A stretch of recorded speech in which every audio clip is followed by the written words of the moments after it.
times create weak people. Weak people create bad times.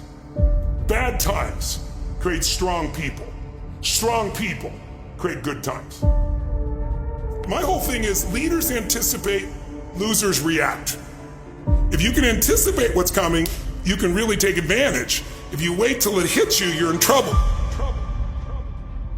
The biggest problem people have is they think they're not supposed to have any. Problems are the fuel for growth.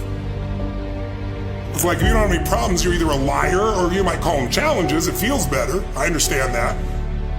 Anybody who doesn't have problems is either totally asleep at the wheel or they don't have much of any kind of a life. But then there's fulfillment. And fulfillment is living what you're made for. Is it a lack of confidence? No, it's a lack of mission. I like winning. I like being the best at what I do, so I'm not going to settle for less than that. Why would I? Michael Jordan making 1,000 shots before you take a break. So you look at Jordan, or you look at, LeBron, or you look at anybody who's the best in the world at what they do, and you go, aren't they lucky? But if you actually study them, you'll see they're doing things, they're practicing in private things that make them certain in public, and they get rewarded for what they do in public. Yeah. And you got to do the same. When you just know you're going to mess up, it's not going to be perfect. You're going to forget that line that you really wanted to say, but just put all the energy on the audience. Everything starts to change. If you stay ready, you don't have to get ready. It's a shift in your identity. Every single day, 6 days a week. What matters? A few subjects, your body, because your energy matters. That energy is low. Everything I just said is worthless to you. Because when you're low energy, you don't use your full intelligence or ability. You need emotion. If you don't know how to master your emotion, emotions start wars. Emotion creates peace. Emotion gets you children. Emotion is what can make that business work or fail. And most people don't know how to direct their own emotions. Let me be conscious about feeding my brain things that are going to give me not only inspiration, but insight and skill and tools. 68% of the Fortune 1000 were started in either a recession or a depression. Well, the first skill you got to master to be great is the ability to recognize patterns. When humanity recognized the pattern of the seasons, the whole world changed.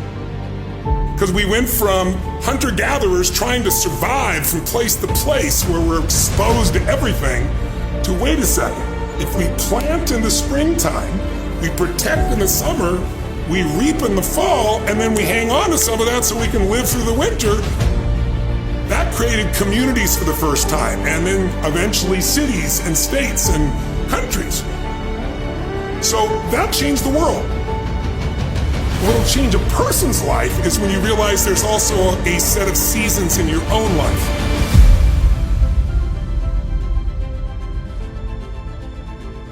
And so think of it this way, 0 to 21 is springtime. Things are easy to grow in springtime. You don't have to do that much. Growing as a kid happens naturally. But overall, life is supporting you. It's sending you, teaching you, sharing with you. Now, when you get from 21 to 41 or 22 to 42, whatever range you want to talk about, you now are in the real world. And now you go test what you learned in your springtime. So you start to learn, test, figure out what's real. And it's an important stage of life. 42, 43 to 62, 63 is the power of your life. If you worked hard in the spring and the summer, and you put yourself out there and you planted, it's a reaping time. It's a time when you really become a leader. And then if you're lucky, you go from 63 to 83 and maybe 83 to 103, and you have an extended final season of your life where you get to be the mentor, you get to share. You get to make a difference. And maybe towards the end of your life, people look out for you again after you looked out for everybody else. That's kind of the cycle of life. What if you're born in 1910? World War I ends, the world looks like it's a great place, new technology, cars, radio, and then what happens? An explosion of abundance, the roaring 20s, and so you're a kid, you're 14, 15 years old, and you're like, I can't wait to get a car, to go. But what happened when that person hit the next stage of life at 19, 20, 21 years old? As they came of age, it's 1929.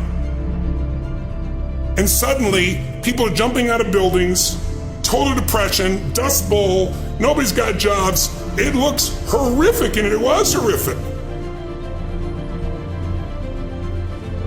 But did they get a break? No, when they turned 29, it's 1939. It looked like the whole world was going to end. Hitler was sweeping across Europe, bombing London. It literally looked like the world as we know it was over.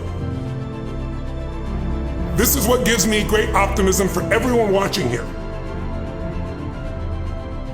Winter's not forever. No pandemic lives forever. Everything changes and everything ends. And the good news about winter is it's always followed by springtime. What follows the night? The daytime. What a cool way to set it up if you were God or the universe. The first thing I do every single morning is I go in freezing cold water. And when you jump in, it never feels good to go in, but getting out, you feel incredible.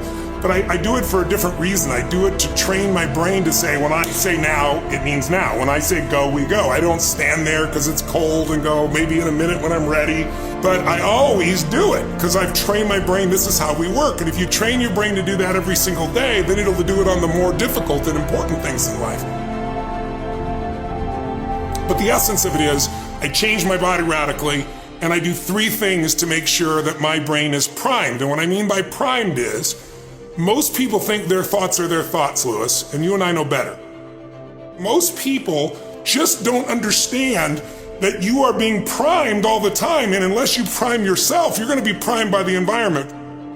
So I want to take control of my brain. So I do 3 quick things. 1, I take 3 minutes of those 10 minutes after I've changed my body, and I focus on 3 different events in my life that I'm grateful for. I usually pick 2 big ones and 1 small one. It could be as simple as a smile on my daughter's face, and it changes your biochemistry.